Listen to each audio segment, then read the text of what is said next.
students, this is Maghi Singh here again has come over here with a new topic. आज मैं एक नया topic लेके आपको समझाने आई हूँ, वो है हेल्पिंग वर्ब्स। हेल्पिंग वर्ब्स हम किसको बोलते हैं? वो वर्ब्स जो हमको सेंटेंस बनाने के लिए हेल्प करते हैं। और इस टॉपिक के अंदर आज हम पढ़ेंगे हेल्पिंग वर्ब के बारे में और मेन वर्ब्स के बारे में। तो सबसे पहले हम लोग देखते हैं हेल्पिंग वर्ब्स कि हेल्पिंग वर्ब्स आफ्टर ऑल होते क्या हैं। The verbs that help the main verbs. Main verbs कौन से होते हैं? एक्शन वर्ब्स, जैसे रन, कम, स्लीप, जिससे कि हमको एक्शन का पता चले, उसको हम बोलते हैं मेन वर्ब्स। और हेल्पिंग वर्ब्स हम उसको बोलते हैं is, am, are, will, shall. ये सब चीजें क्या होती हैं? हमारे हेल्पिंग वर्ब्स होते हैं। तो जो भी वर्ब्स हमको हेल्प करते हैं, मेन वर्ब, जो मेन वर्ब को हेल्प करते हैं, उसको हम क्या बोलते हैं? That is called helping verbs. The helping verbs tells whether the action done in the present or in the past. अब हमको क्या होता है, जो हेल्पिंग वर्ब्स होते हैं यही बताते हैं कि हमारा जो एक्शन है, जो हम काम कर रहे हैं, वो प्रेजेंट टेंस में कर रहे हैं या पास्ट में हम कर चुके हैं। नेक्स्ट है they can be short out into helping verbs of the past, present and future. इसी हेल्पिंग वर्ब्स से ही हमको पता चलता है कि ये जो आज काम हो रहा है वो प्रेजेंट में हो रहा है, पास्ट में हो चुका है या फ्यूचर में होना है। ये चीज हमको किससे पता चलता है? हेल्पिंग वर्ब से। लाइक सब हेल्पिंग वर्ब्स में आपको बता रही हूं। Is, am, are. इज है के लिए यूज किया जाता है, हिंदी में जो है होता है उसके यूज किया जाता है। जैसे ही इज माई फ्रेंड, वो मेरा दोस्त है। आई एम योर फ्रेंड, मैं तुम्हारा दोस्त हूं। दे आर माई फ्रेंड, वे मेरे फ्रेंड हैं। Ram and Shyam are my friend, Ram और श्याम, क्योंकि हम लोग दो जनों की बात कर रहे हैं तो क्या होगा?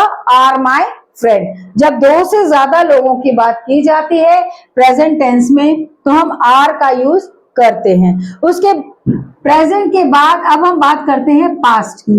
पास्ट में दो वर्ब्स का यूज किया, हेल्पिंग वर्ब्स का यूज किया जाता है। एक होता है वॉज और एक होता है वर। जो वॉज रहता है वो सिंगुलर पर्सन के लिए यूज किया जाता है। This is use for singular person. और जो आपका वर होता है वो प्लूरल के लिए यूज किया जाता है।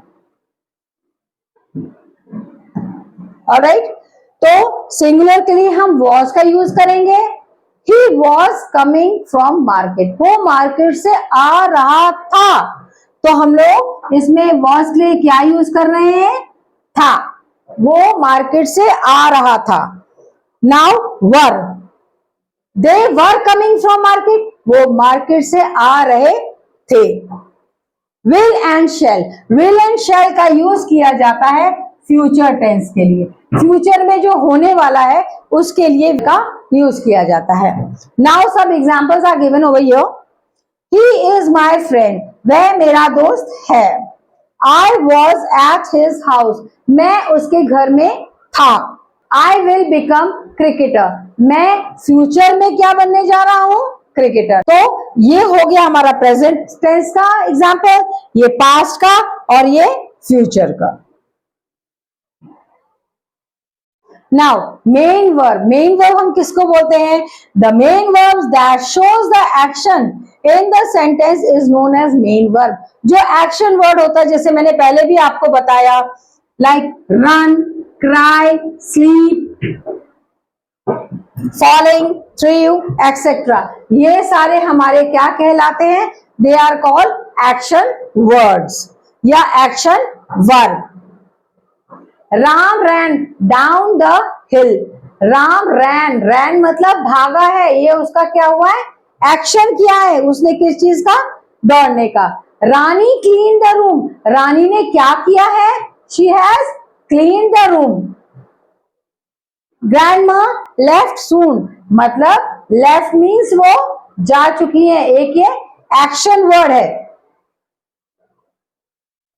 Helping verbs of the present tense, जैसे कि मैंने अभी आप लोग को बताया था कि जो हेल्पिंग वर्ब्स होते हैं ये हमको हेल्प करते हैं प्रेजेंट टेंस के लिए, पास्ट के लिए और फ्यूचर के लिए, कि प्रेजेंट में जो हो रहा है वो भी ये हेल्पिंग वर्ब बताते हैं हमको, फ्यूचर में जो होना है वो भी इन हेल्पिंग वर्ब से ही पता चलता है, और पास्ट में क्या हो चुका है ये भी हमको हेल्पिंग वर्ब से पता चलता है। सो helping verbs of the present tense shows the action or the state of being in present time, means जैसे मैं आपको बार बार ये चीज बता रही हूँ कि प्रेजेंट में जो हो रहा है वो हेल्पिंग वर्ब प्रेजेंट टेंस के लिए भी, प्रेजेंट टेंस को बताने के लिए यूज में आते हैं, और जो प्रेजेंट टेंस के यूज में आते हैं वो मैंने आपको बताया था, is, am, are, do, does, can, has, have, ये सारे जो हैं हमारे किस में यूज किए जाते हैं, प्रेजेंट टेंस में यूज किए जाते हैं। और जैसे कि मैंने अभी आपको बताया कि ये जो सिंगुलर नाउन और प्लूरल नाउन, सिंगुलर नाउन और प्लूरल नाउन दोनों के साथ ही हेल्पिंग वर्ब्स का यूज में आता है। जैसे अब हम अपने सिंगुलर नाउन्स के बारे में जाने, he, she, it, Ram, name of a single person, you, I, ये सारे किस में आ रहे हैं, हमारे सिंगुलर में आ रहे हैं। यू को हम प्लूरल के लिए भी लेते हैं और सिंगुलर दोनों में यूज किया जाता है यू को। Now they, we, you, Ram and Shyam, जैसे मैंने आपको बताया यहाँ सिंगुलर में भी यूज का हुआ है इसका यू का, और प्लूरल में भी यूज हो रहा है यू का। दे, वे, मतलब more than one person, we, हम, तो हम भी एक से ज्यादा हुए, यू, तुम भी एक से ज्यादा हुए। Ram and Shyam means we are talking about two peoples. तो ये सारे हमारे क्या हुए, प्लूरल नाउन्स हुए। Now we are going for the examples. So examples are here again. Are you happy with your results, क्या आप अपने रिजल्ट से हैप्पी हैं? तो ये आपका प्रेजेंट टेंस का इंट्रोगेटिव क्वेश्चन हो गया। फिर उसके बाद बात होती है, Anshika has never eaten fig, तो Anshika is a singular person, तो उसके साथ क्या लगा है, हैज, किसका यूज किया गया, हेल्पिंग वर्ब हैज का यूज किया गया। I am making a card for my mother, I am, I के साथ क्या था, मैं अपनी मदर के लिए क्या बना रहा हूं, कार्ड बना रहा हूं, इसलिए आई एम मतलब हूं, सिंगुलर के साथ क्या आएगा, एम, आई के साथ क्या आएगा, sorry, am. Birju does not like rice with dal, जो बिरजू है उसको राइस दाल के साथ अच्छी नहीं लगती है, तो does not is your helping verb over here again. Now we will talk about helping verbs of the past tense. अभी हम लोगों ने प्रेजेंट टेंस के हेल्पिंग वर्ब्स देखे थे, अब हम लोग देखने जा रहे हैं कि पास्ट टेंस में जो सेंटेंसेस रहते हैं उनमें किन हेल्पिंग वर्ब्स का यूज किया जाता है, जिससे कि हमको ये पता चले कि ये पास्ट टेंस के सेंटेंसेस हैं। जैसे कि मैंने आपको बताया था पहले भी, was, were, did, had, ये सारे क्या हैं, पास्ट के हेल्पिंग वर्ब्स हैं। Some examples are here. Raveena was playing hockey in the field, तो वाज आने से क्या है, that means here we are talking about singular person. We were watching, यहाँ पे सब्जेक्ट हमारा क्या है, प्लूरल है, क्योंकि यहाँ सब्जेक्ट प्लूरल है तो यहाँ पे हम लोग ने क्या यूज किया, वर। जब एक से ज्यादा लोगों की बात होती है वहां पर क्या लगाया जाता है, वर।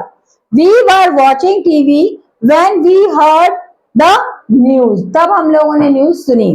The dancers did not reach on time, तो डिड नॉट हमारा क्या हो गया, ये पास्ट टेंस का हो गया।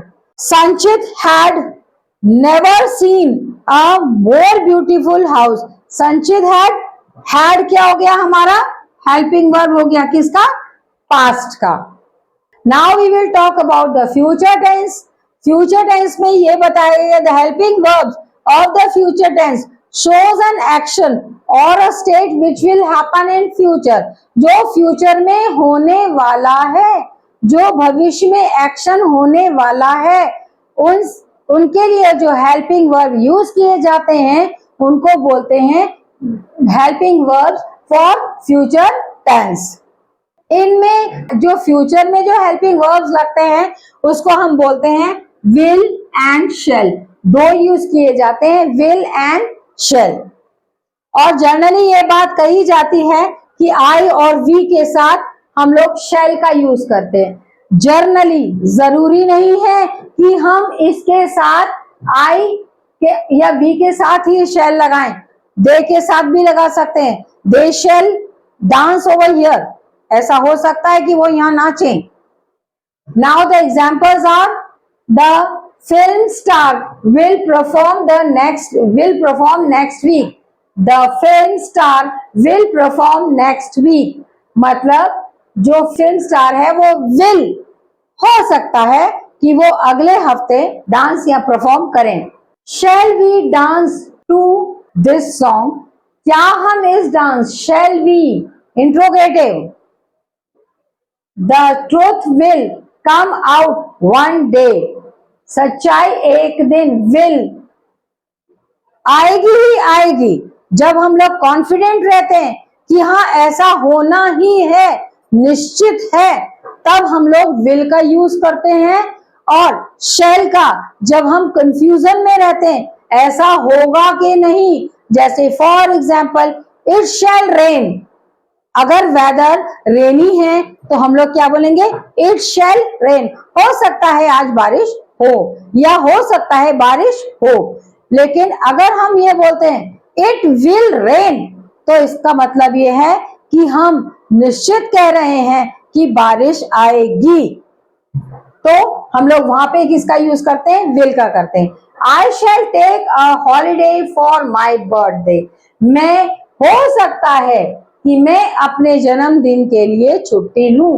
हो सकता है या विल का क्या है कि पक्का डेफिनेट है कि ऐसा होगा। Now some examples are given here for the practice. Past tense के बताए गए हैं। We did not know that they were waiting for us. हमें नहीं मालूम था। यहाँ more than one सब्जेक्ट है तो क्या आ गया, did not। यहाँ केवल एक सब्जेक्ट था तो क्या आ गया, was। I knew why I was feeling sad. I means only one person knew that why I was अपना क्या आ गया, सिंगुलर पर्सन के लिए मैंने आपको बताया था हेल्पिंग वर्ब क्या लगेगा हमारा, was लगेगा। The children were standing more than one child. Children means more than one child। तो यहाँ पे हम लोगों ने किसका यूज किया है, वर का। The floods were destroying the states। क्योंकि ये प्लूरल है, आपका सब्जेक्ट प्लूरल है, इसलिए आपका वर का यूज आ रहा है। सिंगुलर होता तो was का यूज आ रहा है। Why did you laugh so suddenly? तुम अचानक से क्यों हंसे थे, ये क्या है आपका पास्ट टेंस है। Now fill in the blanks with the helping verbs in present tense। ये सब चीजें आप लोग खुद करें। जैसे सबसे पहला है have और has ब्रैकेट में दिया है। You seen the school bus, तो यहाँ क्या आएगा, you के आगे have आएगा कि has आएगा।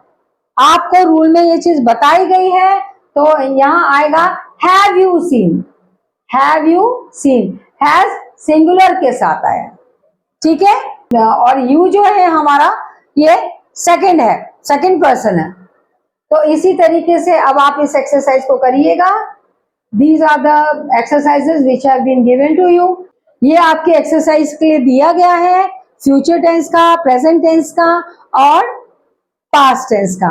तो ये एक्सरसाइजेस आप लोग खुद करें, एंजॉय करें। Thank you. You're watching our videos. I hope you're enjoying the videos and understanding what I'm explaining to you. अगर आपको कोई भी चीज समझ में नहीं आती है तो आप कमेंट बॉक्स में डाल करके मुझसे पूछ सकते हैं।